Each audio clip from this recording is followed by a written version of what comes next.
Commander Vexthor's laughter echoed through the War Council chamber, his 4 arms gesturing dismissively at the holoscreen displaying troop assignments. A child? Princess Kaida, surely this is a jest. Princess Kaida stood motionless beside the tactical display, her navy blue skin seeming to absorb the chamber's crimson emergency lighting. Blonde hair fell in a precise braid down her back, contrasting sharply with her dark complexion. Her violet eyes remained fixed on the human delegation, specifically on the youngest among them, a 17-year-old named Marcus Chen, who stood rigid in his ill-fitting combat armor. "I do not jest in matters of war," Kaida replied, her voice cutting through the murmurs of assembled commanders. "The Skorvathi assault will hit Outpost Meridian within 12 hours. I want this human on the front line." General Thane of the Centauri Alliance slammed a crystalline appendage against the table. "Princess, with all due respect to our human allies, this boy has seen exactly 2 skirmishes. Minor engagements. The Skorvathi will bring their full Berserker legions to Meridian. We need proven warriors." Marcus felt every eye in the chamber shift to him. Heat crept up his neck. He'd trained for 3 years, scored highest in his combat simulations, but everyone saw the same thing, a kid playing soldier among hardened killers. "Captain Rodriguez," Kaida addressed Marcus's commanding officer directly. "What were your soldiers' simulation scores?" Rodriguez, a scarred veteran with prosthetic limbs from the Battle of Kepler Station, straightened. 97% tactical efficiency, Your Highness. Highest in his class. But simulations aren't. They are predictors, Kaida interrupted. I have studied human military history extensively. Your species has a peculiar trait: when young warriors are thrust into impossible situations, they either break completely or become legendary. There is rarely middle ground. She turned to Marcus, those violet eyes seeming to see through his armor, through his fear. "Tell me, Marcus Chen, will you break?" Every muscle in Marcus's body told him to stay silent, to let the adults handle this. But something in the princess's gaze, not pity, not doubt, but genuine curiosity, made him speak. "Permission to speak freely, Your Highness?" "Granted. I won't know until I'm tested. But I didn't join this war to hide behind veterans." He glanced at the assembled commanders, at their various species, chitinous armor, crystalline forms, scaled hides, all bearing scars from battles he'd only read about. "My homeworld burned because we weren't ready when the Skorvathi came. I watched the broadcasts. I saw what they did." His fists clenched. "So no, I don't know if I'll break. But I know I won't run." Silence filled the chamber. Kaida's expression didn't change, but something flickered in her eyes, approval, perhaps. "Then it is decided. Marcus Chen will hold the eastern wall at Meridian." She leaned forward over the tactical display. "And I will be beside him." The fortifications at Outpost Meridian stretched across a volcanic plateau, a maze of plasma trenches and automated defense towers that hummed with lethal potential. Marcus crouched behind a reinforced barricade, checking his rifle's charge pack for the 14th time in as many minutes. Around him, veterans from 6 different species prepared for battle with grim efficiency. "Stop fidgeting," growled Sergeant Cross, a massive Draken warrior whose scales bore acid burns from the Skorvathi's biochemical weapons. "Save your energy. When they come, it'll be like nothing you've simulated." Marcus nodded, trying to calm his racing heart. The eastern wall was considered the weakest point, a calculated sacrifice, according to General Thane's strategy. Hold as long as possible, then retreat to secondary positions. Nobody expected them to actually win here. Princess Kaida moved along the line, her navy blue skin almost invisible in the pre-dawn darkness. She'd insisted on wearing combat armor rather than commanding from safety. It fit her perfectly, adaptive nanoweave that highlighted her athletic build while offering maximum protection. She stopped beside Marcus's position. "Your pulse is elevated," she observed, a small scanner in her hand showing his biometrics. First real battle, Marcus admitted. Nerves. Good. Soldiers without fear are fools or liars. She knelt beside him, blonde hair tucked beneath her helmet. The Scorvathi fight with rage, not strategy. They'll hit this wall with everything, trying to overwhelm us through sheer brutality. When that happens, remember, rage is predictable. Use it against them. Before Marcus could respond, the horizon erupted. Scorvathi drop ships tore through the atmosphere like meteors, their hulls glowing red-hot. Hundreds of them. The anti-air batteries opened fire, stitching the sky with plasma bolts that vaporized several ships but barely slowed the assault. Then the ships landed, and the ground itself seemed to convulge as thousands of Scorvathi warriors poured out. They were nightmares made flesh, 8 feet tall, covered in chitinous black armor that grew from their bodies, mandibles clicking with bloodlust. They charged across the volcanic plain in a screaming wave, weapons firing, moving with terrifying speed. All positions, open fire. Cross's roar barely cut through the chaos. Marcus squeezed his trigger, his rifle bucking as it spat superheated plasma. The first shot went wide. The second struck a Scorvathi in the shoulder, barely slowing it. His third shot hit center mass, and the creature exploded in a spray of ichor. Around him, the defenders unleashed hell. Plasma bolts, missiles, and energy beams created a wall of death. Scorvathi warriors fell by the dozens, but more kept coming, climbing over their own dead. Grenade, someone screamed. Marcus saw it arcing toward their position, a Scorvathi biobomb that would liquefy everything within 20 meters. Without thinking, he lunged from cover, caught it mid-air, and hurled it back. The grenade detonated among a cluster of charging warriors, their screams cut short. Kaida's eyes widened slightly. Impressive reflex. Then the first wave hit the barricades. The eastern wall had become a slaughterhouse. Scorvathi warriors threw themselves against the fortifications with suicidal fury, their acid weapons melting through barriers, their claws ripping through armor.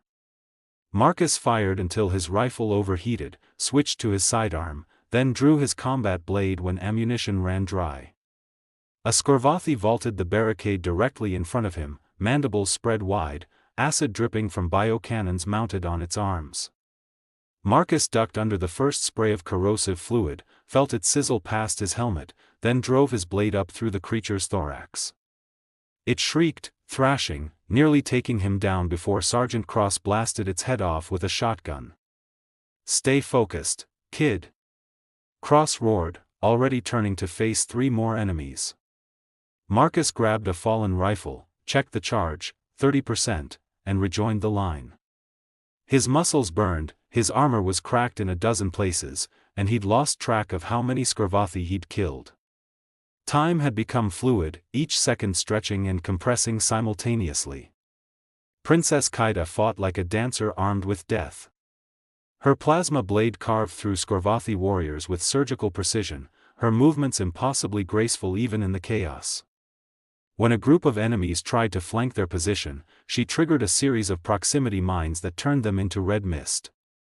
Second wave incoming, a spotter screamed from a damaged watchtower. Marcus looked up and felt his blood freeze. The first assault had been a probe. The real army was arriving, thousands more Scorvathi, supported by heavy armor.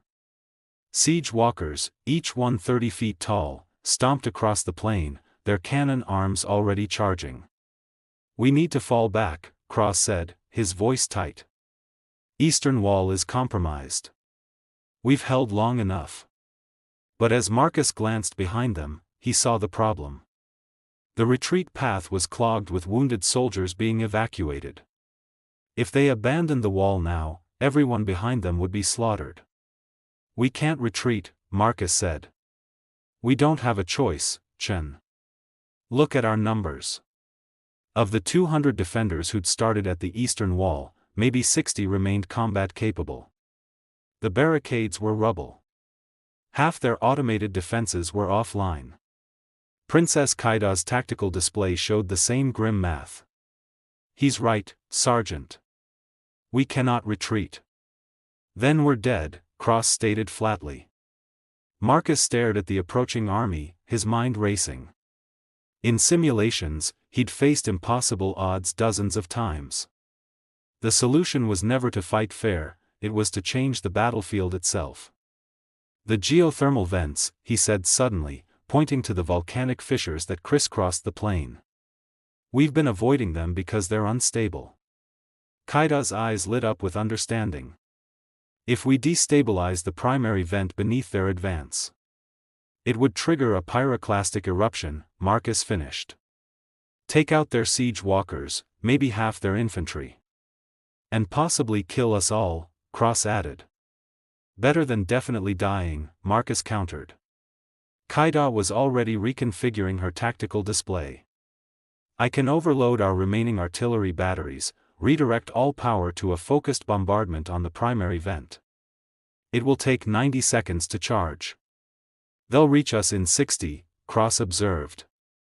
Then we hold for 90, Marcus said, reloading his rifle with the last charge pack. 60 seconds might as well have been an eternity. The Skorvathi siege walkers advanced with mechanical inevitability, their massive cannons charging with an audible whine that made Marcus's teeth ache. Behind them, a sea of chitinous warriors surged forward, learning from the first assault. They moved in tighter formations now, using their dead as shields. Concentrated fire on the walkers. Kaida commanded, her voice cutting through the chaos. Slow them down. Every remaining defender opened fire. Plasma bolts, missiles, and energy beams converged on the lead siege walker. Its shields flared, absorbed the punishment, then one leg buckled as a rocket found a joint. The walker stumbled, crashed to its knees, but kept firing. Its cannon blast vaporized an entire section of barricade, killing 5 defenders instantly. Marcus didn't have time to process their deaths. He was already moving, grabbing thermal grenades from a fallen soldier's pack, sprinting toward the gap in their line. Skorvathi warriors poured through the breach, overwhelming 2 Draken soldiers who fought back to back. Chen, get back! Cross roared. But Marcus was already among the enemy. He triggered the grenades, dropped them, and dove behind a chunk of ferrocrete. The explosion was blinding, a miniature sun that incinerated everything within 10 meters. The blast wave threw him against a support pillar, cracking his ribs. Pain exploded through his chest. Marcus gasped, struggled to his feet, found his rifle, kept firing. A Skorvathi blade carved across his shoulder, spraying blood. He spun, drove his elbow into its mandibles, then shot it point blank. 60 seconds.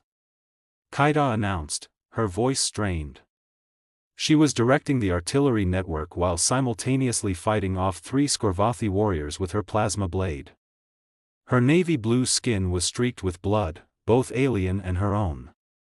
A siege walker's cannon locked onto her position.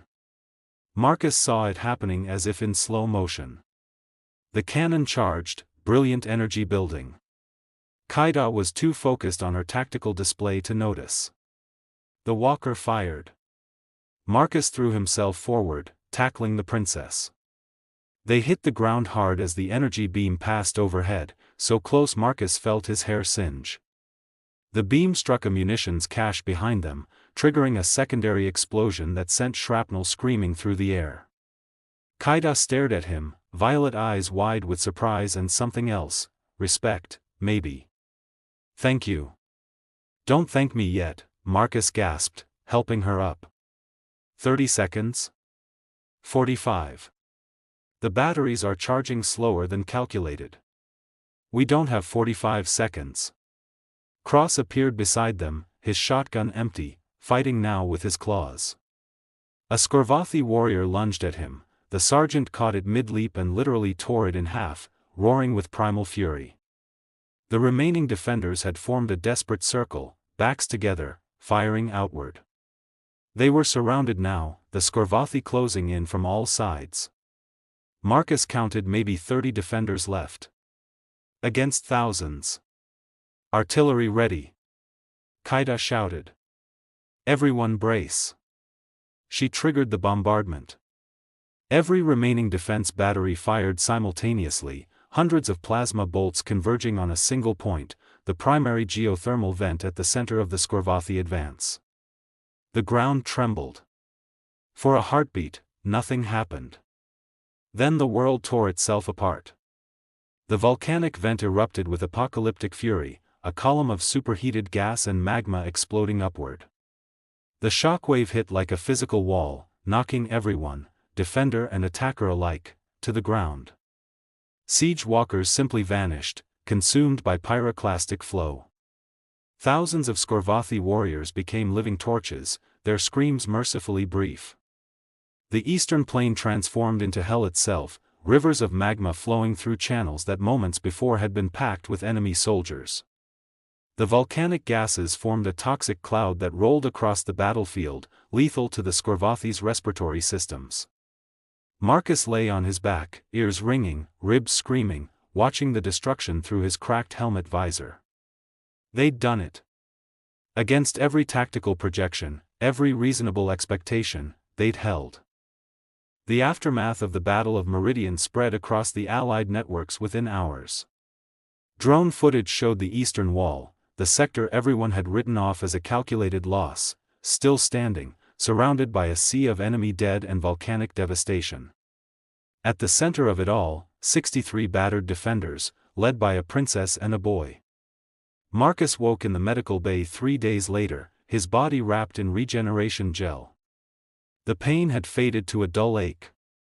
Through the transparent walls, he could see the recovery ward filled with wounded soldiers from a dozen species, all alive because the eastern wall hadn't broken. Princess Kaida sat beside his bed, her navy blue skin now bearing fresh scars that the medical gel couldn't quite erase. Her blonde hair was loose, falling around her shoulders. She looked exhausted but satisfied. "You've been unconscious for 72 hours, she said.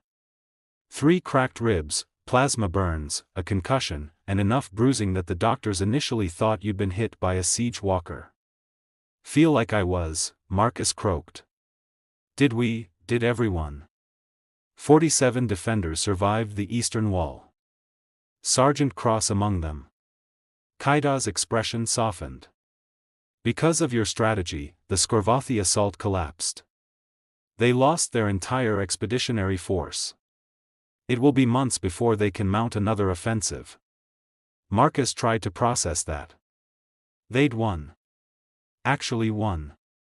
"The commanders who laughed at my choice have been, notably silent," Kaida continued, a hint of satisfaction in her voice. "General Thane personally commended your tactical brilliance."